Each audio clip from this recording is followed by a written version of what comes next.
todas. Vamos dar início à audição dos subscritores da petição 329 da 14ª Legislatura, terceira sessão, nos termos do disposto no número 1 do artigo 21 da Lei de Exercício do Direito de Petição, pela vida das forças e serviços de segurança, acabar com o aumento do suicídio. Recordo que a nossa grelha de tempos estipula que terão 10 minutos iniciais para fazer a explicação ou a intervenção sobre a petição. Os grupos parlamentares terão depois 4 minutos para colocarem as questões e as reflexões que entenderem, e o grupo parlamentar do Chega, sendo o relator desta petição, o Sr. Deputado Pedro Pinto, terá até 6 minutos para a sua intervenção. Sendo assim, dava a palavra à primeira subscritora desta petição, Sandra Ferreira. Tem a palavra.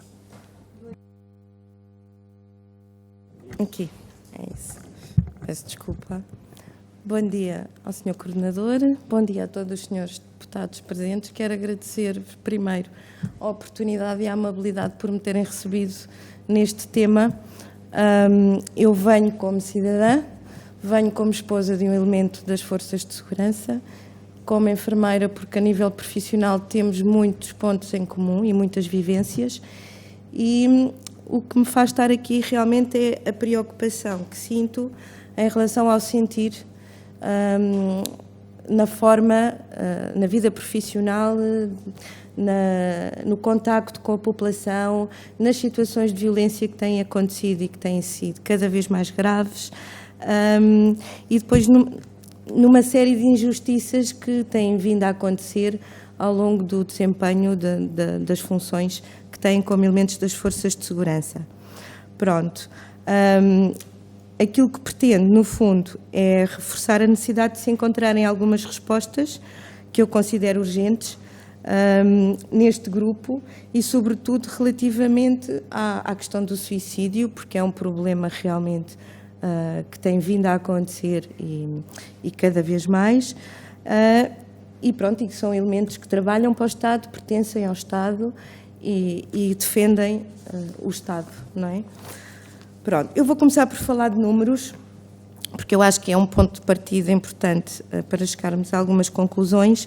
Eu fiz alguma pesquisa, vi alguns trabalhos feitos por colegas minhas até, e pronto. Os números que tenho aqui são cerca de 170 elementos das forças de segurança que cometeram suicídio, e nestes 170 estão 2 elementos já deste ano. Portanto, em janeiro de 2023, já houve 2 situações. De 2000 a 2017, temos 137 suicídios, ou seja, 8 suicídios por ano. De 2018 a 2021, 31 suicídios, portanto, durante 5 anos, o que dá uma média de 6,2 suicídios por ano, durante 5 anos. Em termos de percentagem, as forças de segurança têm à volta de 16% de taxa de suicídio, a população em Portugal tem 9%, portanto, temos valores aqui quase a chegar ao dobro. Quais são, agora vou-vos falar, em termos de percentagem, no contexto em que as coisas são, no contexto que levam a tudo isto, portanto, em termos de meio utilizado para o suicídio, 91% usa arma de fogo, após a arma de fogo, o enforcamento e a intoxicação medicamentosa voluntária, portanto, mas 91% é um número muito elevado, portanto, arma de fogo. A zona do corpo atingida é o crânio e a caixa torácica, portanto, aqui não há enganos, é mesmo para ser efetivada. As idades, temos 20% entre os 40 e os 49 anos e 20% acima dos 50. As percentagens que eu não refiro, quer dizer que são bastante inferiores. Portanto, em relação à idade, os números são inferiores abaixo dos 41 anos. Depois, os locais. Temos 30% dos suicídios cometidos na região metropolitana de Lisboa e 10% no Porto. O restante é tudo em números muito inferiores. Por cargo, 84% são agentes das forças de segurança da rua. Portanto, são aqueles que estão nas ocorrências, no patrulhamento, na primeira linha de atuação. Onde 38% dos suicídios são cometidos no local de trabalho, à entrada ou à saída de turno e dentro ou no exterior portanto, do local de trabalho. Em relação ao fardamento, 61% não está fardado e os restantes 39% estão fardados. Estado civil, maioritariamente casados e com filhos. E a origem, também na sua maior parte no interior do país. Portanto, todos eles. E depois esta ligação que eu quero fazer vem agora de encontro àquilo que eu vou passar a referir. Sabemos que suicídio é um comportamento em que se mata a si mesmo, não é? E o resultado é a morte. A ideação suicida são pensamentos e cognições que nos levam a ter determinado ato. E o uso da arma nas forças de segurança simboliza a sua identidade. Quais os fatores que eu considero que estão associados a tudo isto? Temos o desgaste físico e emocional, a vivência diária de violência nas suas diversas formas, abusos sexuais, morte, anúncio de morte a familiares, separações familiares de crianças e pais, agressões, homicídios. Depois não há suporte familiar, o que conduz ao isolamento. Portanto, se um elemento da força de segurança, cuja origem é de Bragança e está em Lisboa, a média são à volta de 20 anos até conseguirem chegar ao local de origem, enquanto vivencia todas estas situações, não tem suporte. E todos nós precisamos, enquanto somos profissionais, mas enquanto pessoas, precisamos das relações humanas, precisamos da família. Não basta uma chamada. Eu, por exemplo, dou-vos a conhecer que, por exemplo, o meu marido, às vezes, estamos 2 horas. Ele está 2 horas antes de dormir a conversar comigo. E ele fala, eu ouço, ele fala, eu ouço, mas eu sinto que essa necessidade é muito grande nos elementos da força de segurança e talvez seja um dos entraves a que as coisas resultem. Portanto, é o tempo demasiado longo que têm até à sua transferência. São os primeiros na linha da frente, portanto, são os primeiros a chegar e muitas vezes sem apoio. Portanto, os apoios podem demorar tempo a chegar a determinadas ocorrências. Eu dou até um exemplo. Por exemplo, o meu marido trabalha no entroncamento. Vamos imaginar que temos uma situação de uma ocorrência violenta. O corpo de intervenção mais próximo fica a 20 km. São 2 elementos no turno da noite a fazer patrulhamento. Portanto, só ver e o mesmo se passa em Santarém. Há corpo de intervenção, mas nem sempre existe. Depois temos a remuneração. A remuneração é essa inadequada, temos vencimentos precários, e o que leva a que estes fracos recursos económicos,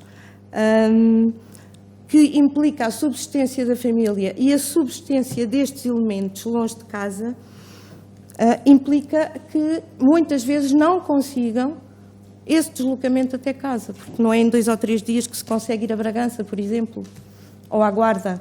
Não há suporte económico para sustentar a família que está do outro lado e o elemento que está em Lisboa.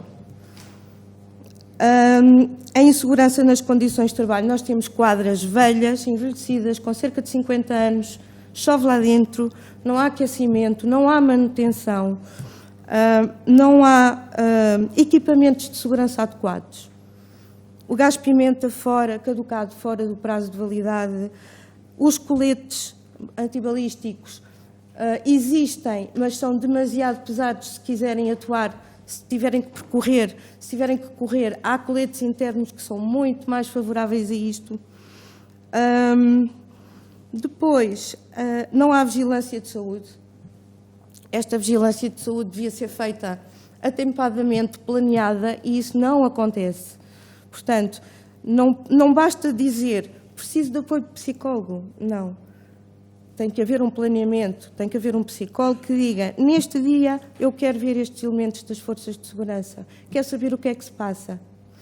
Não só a nível da parte da psicologia, mas em todas as outras áreas da medicina preventiva.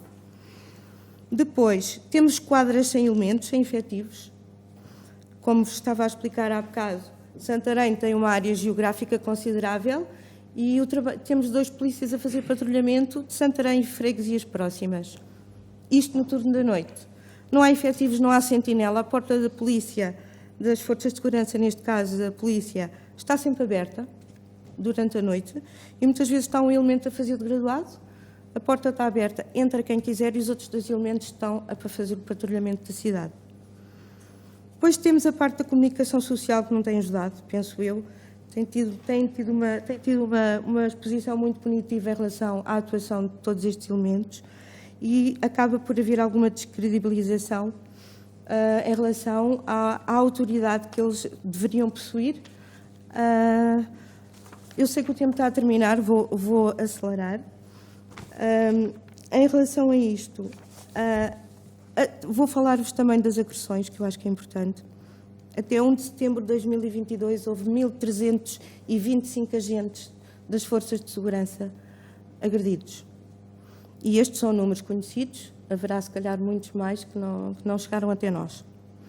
Depois temos aqui outro fator, que é a interação com os meios judiciais. O que é que acontece aqui?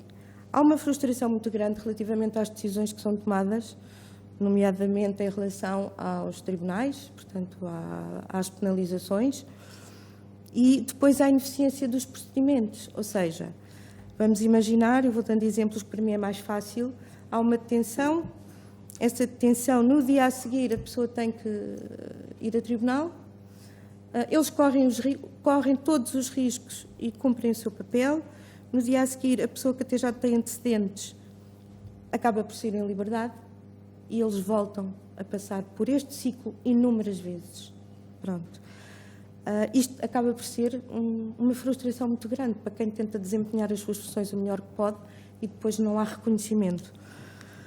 Depois, temos também o excesso de trabalho, e esta é uma parte muito importante. O meu marido, por exemplo, tem 200 horas para gozar e não consegue usá-las porque não há efetivos. Portanto, se não consegue usá-las, paguem as horas. Não é correto trabalharmos todas estas horas e não conseguirmos ser compensados. Pronto, as propostas que aqui pretendo fazer chegar. Mais 30 segundos para concluir, peço desculpa. Então, o que é que eu pretendo? Pretendo que se consiga transferência de origem em menos tempo, o pagamento das horas não gozadas, ajudas de custo para deslocados em relação ao local de origem, uma vigilância de saúde planeada, investimento nas condições físicas da esquadra e punição de prisão efetiva a crimes cometidos contra agentes das forças de segurança. Eu acho que isto é fulcral. Eu acho que não pode haver falta de respeito, não pode haver agressão contra um agente das forças de segurança. Eles representam o Estado. Uma agressão a um agente das forças de segurança é uma agressão ao Estado. E eu acho que de outra forma não se consegue respeito. É isto. Obrigada. Muito obrigado pela sua intervenção inicial. Tem agora a palavra o Sr. Deputado Pedro Pinto, do Partido Chega, que, sendo relator, tem até 6 minutos para esta intervenção. Sr. Deputado, tem a palavra. Muito obrigado, Sr. Presidente. Cumprimentar as senhoras e senhores deputados, cumprimentar em particular os peticionários e na pessoa da peticionária Sandra Ferreira. Bom, eu creio que fez um balanço geral e bem feito do que se passa com as forças de segurança em Portugal. E nós, particularmente, é uma causa que nos é muito querida. Temos feito variedíssimas propostas aqui na Assembleia da República sobre precisamente todos os temas em que tocou. Acho que não podia ter feito um balanço melhor. Dizer apenas que as forças de segurança em Portugal estão a ser desprezadas, esquecidas, ao abandono mesmo. E não é de agora, mas desde 2015, que aumentou muito, particularmente quando houve a entrada da Geringonça e particularmente do Bloco de Esquerda dentro do Governo com o Partido Socialista, naquela solução governativa que fizeram com o Partido Socialista. Não é descabido, nem é estranho a ninguém que se perceba que a extrema-esquerda não gosta das forças de segurança. Aliás, está aqui a prova. Temos aqui 4 forças políticas, temos uma força política de esquerda com o PCP, mas que está sempre também nestas eleições com as forças de segurança e por isso saudar também essa presença, mas o Bloco de Esquerda nunca vem, ou praticamente nunca vem, a estas eleições onde se discute os problemas das forças de segurança. E depois também existe dentro do Partido Socialista uma ala de extrema-esquerda quando ainda ontem se falava na revisão constitucional, que havia vários socialismos. E existe um socialismo de extrema-esquerda dentro do Partido Socialista que também não gosta das forças de segurança. Esta é que é a grande verdade e, infelizmente, são estes homens e mulheres que estão nas forças de segurança que vão pagando diariamente, muitos deles com a sua vida, todo este desprezo que existe. Falou-se aqui em coisas extremamente importantes. Particularmente que percebe-se que no interior do país é onde as taxas de suicídio são maioritariamente cometidas. E porquê? A razão acaba por ser simples. O interior do país, se nós recordarmos, as quadras, quer da PSP, quer da GNR, têm praticamente 2 elementos.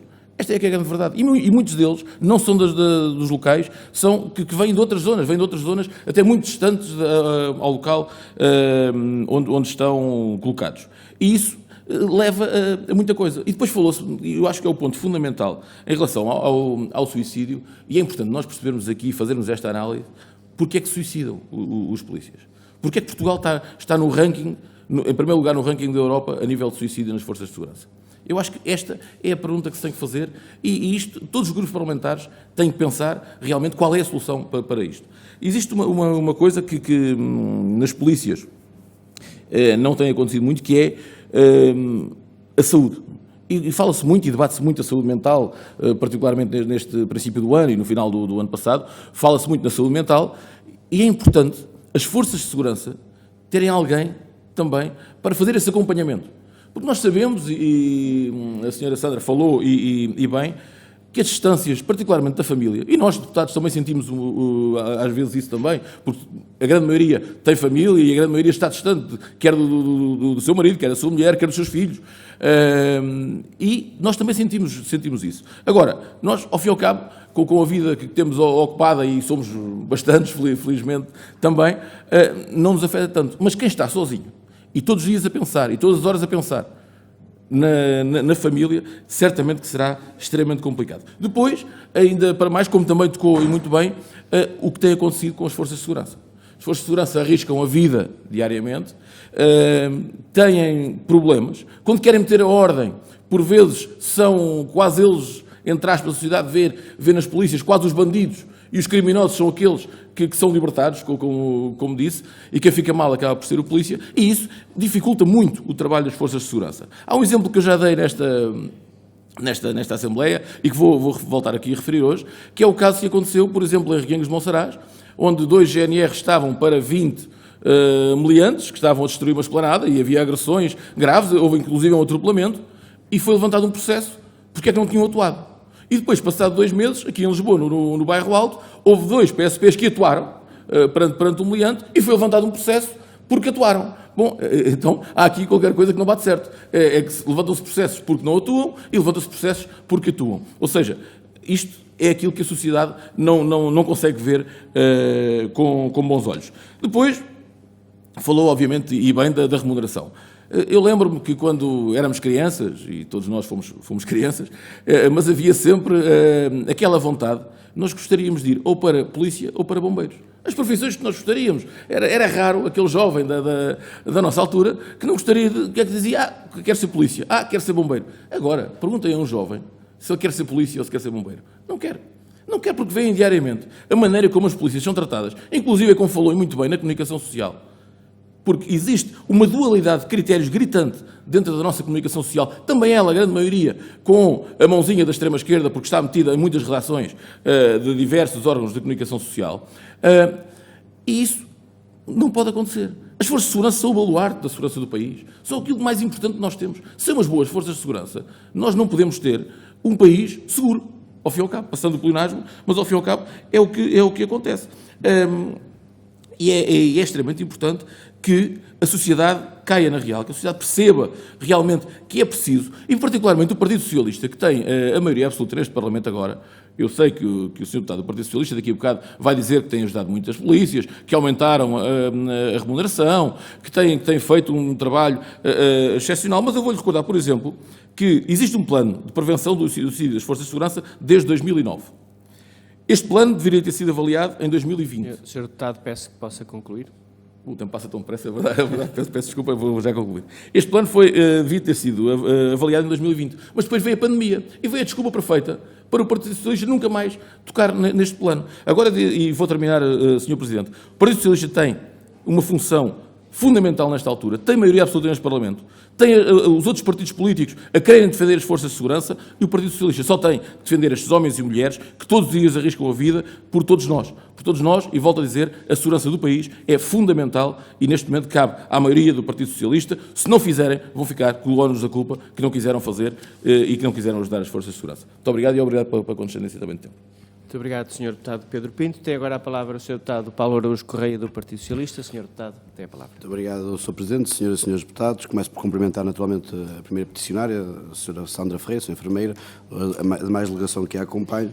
Bom, eu abster-me-ia de comentar as inúmeras considerações do deputado Pedro Pinto, do parlamentar do Chega, porque para nós as forças de segurança não são um instrumento de arremesso político.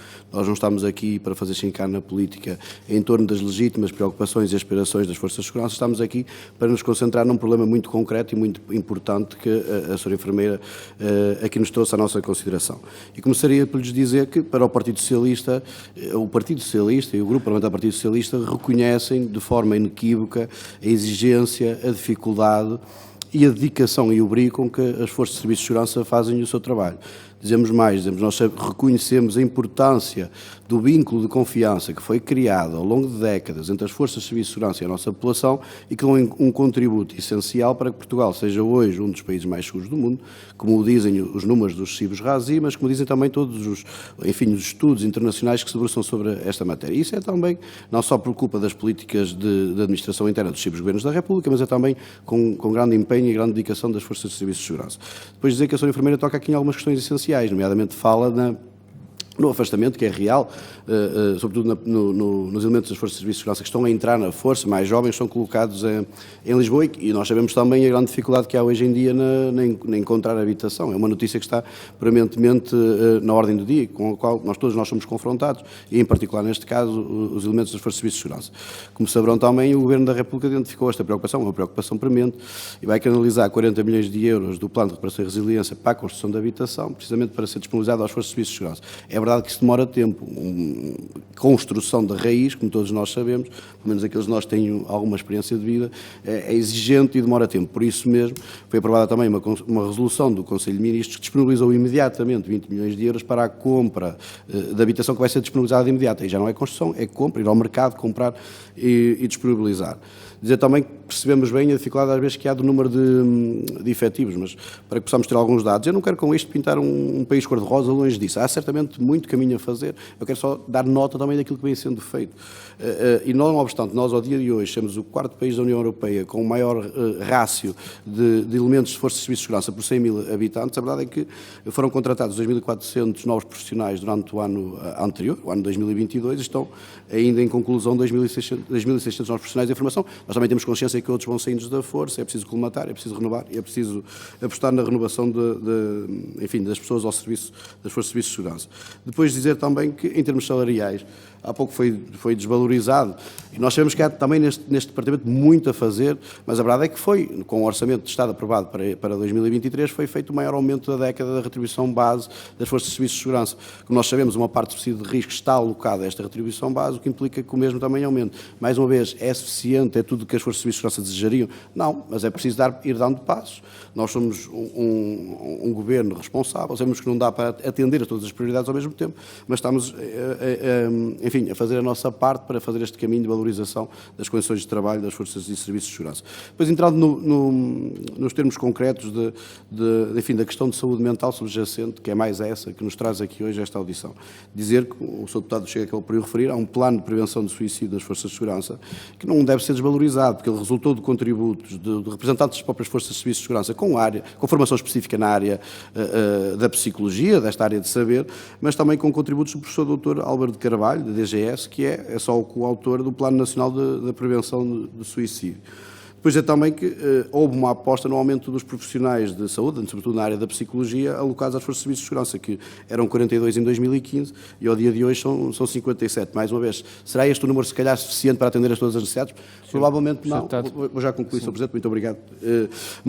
Provavelmente não, mas a verdade é que estamos a ser dado passos nesse sentido. E dizer-lhe também, mesmo em matéria de formação dos novos elementos das forças de serviços de segurança, estão a ser colocados conteúdos formativos, no fundo, na tentativa de sensibilização e para a prevenção do risco de suicídio, saber como é que aqueles profissionais, onde reagir, atuar em caso de serem confrontados com, enfim, identificando um colega, eles próprios passarem por essa situação de dificuldade.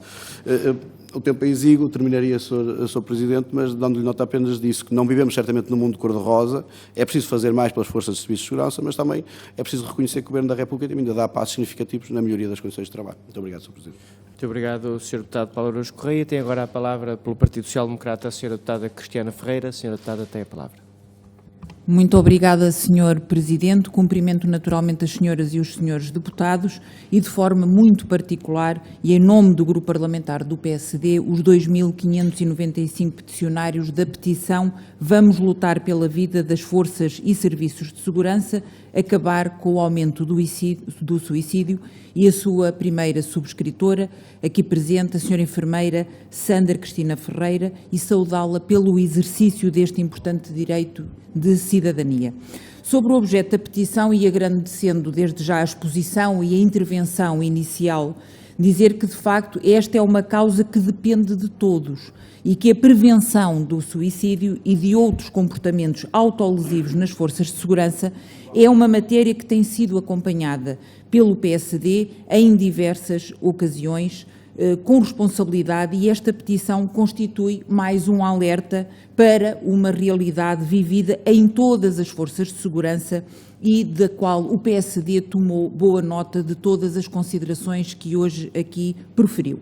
As especificidades das funções, as dificuldades no exercício da atividade, os sacrifícios que têm naturalmente um impacto na sua vida pessoal e familiar das forças de segurança, justificam, de facto, a preparação dos seus elementos e um apoio diferenciado, precisamente pela realidade com que são confrontados no seu dia-a-dia, nomeadamente de violência, de stress, de agressões, do isolamento familiar, serem eles próprios objeto de violência e de agressões, como também aqui foi referido, e por isso eu creio que é essencial salvaguardar o bem-estar e o equilíbrio e a saúde mental dos elementos das forças de segurança.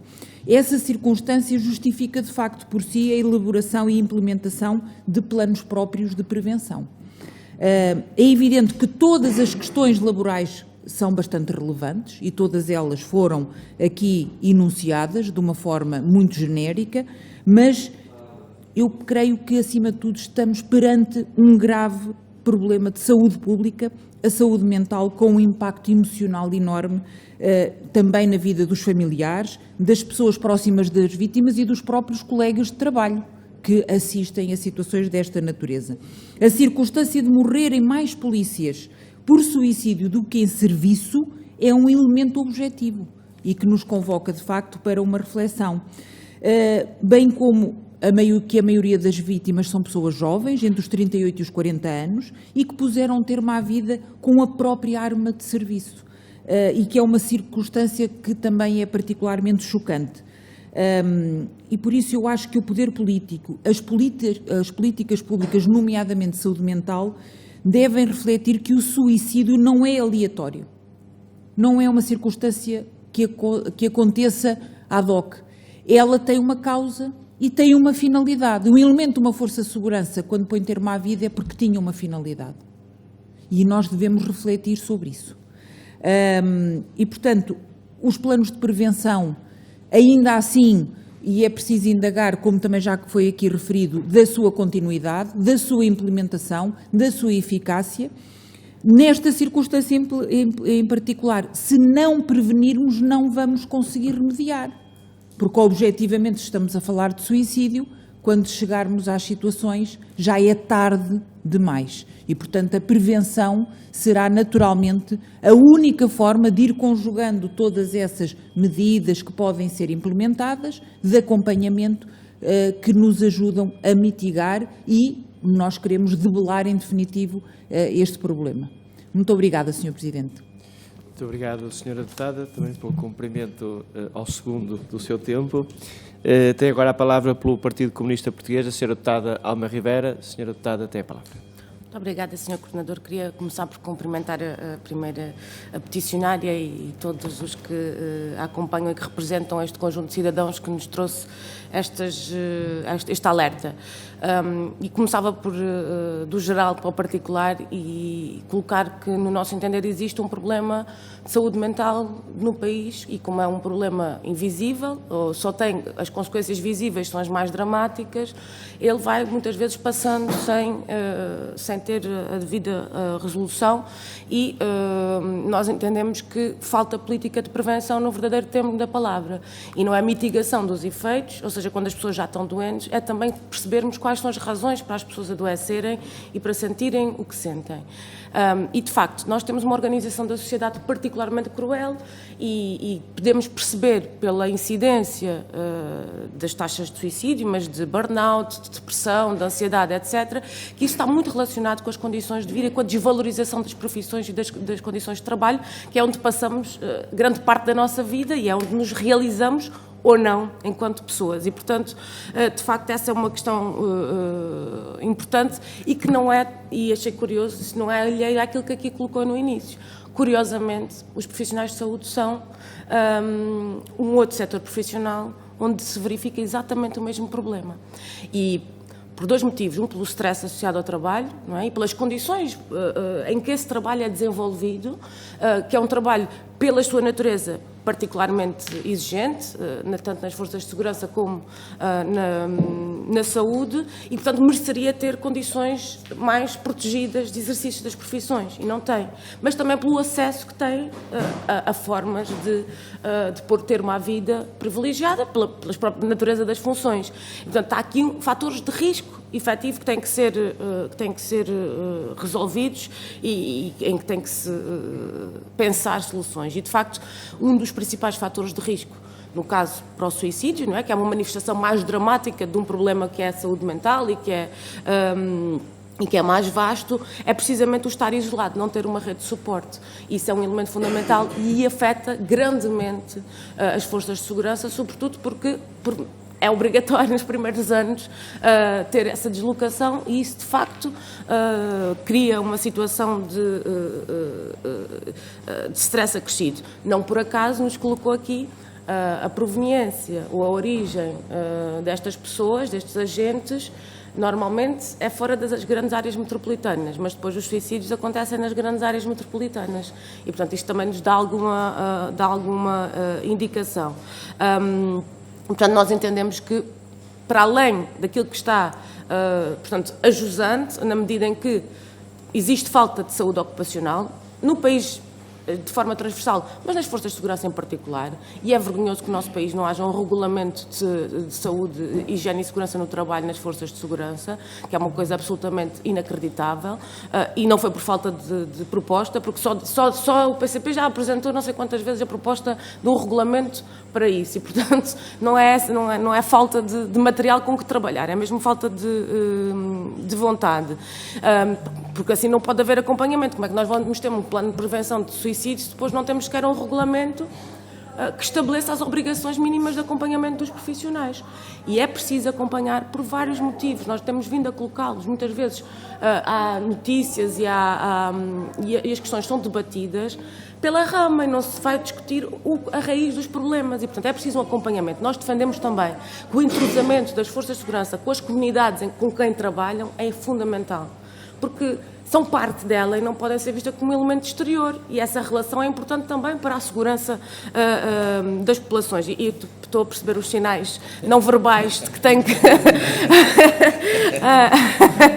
E, portanto, de facto, tem que ter condições privilegiadas de acautelamento da sua condição física, psíquica e social, e, portanto, nós defendemos isto, defendemos que participa na gestão do seu próprio sistema de assistência na doença, que é outra coisa inacreditável, quer dizer, na ADSE os trabalhadores participam na gestão do sistema de segurança social, a regulação do trabalho extraordinário, porque o trabalho extraordinário, a forma como ele é utilizado para compensar salários miseráveis, isso é um fator acrescido e, portanto, é preciso regular isso e é preciso dar condições de base salariais suficientes para que não seja necessário acumular gratificados e horas extras, enfim. E, portanto, estas são as questões que nos parecem fundamentais de resolver e muito obrigada, Sr. Presidente, Sr. Coordenador, pela sua compreensão. Muito obrigada. Muito obrigado pelo meu sinal não verbal. Isto, quem vem da área da psicologia tem uma particular apetência para os sinais não verbais.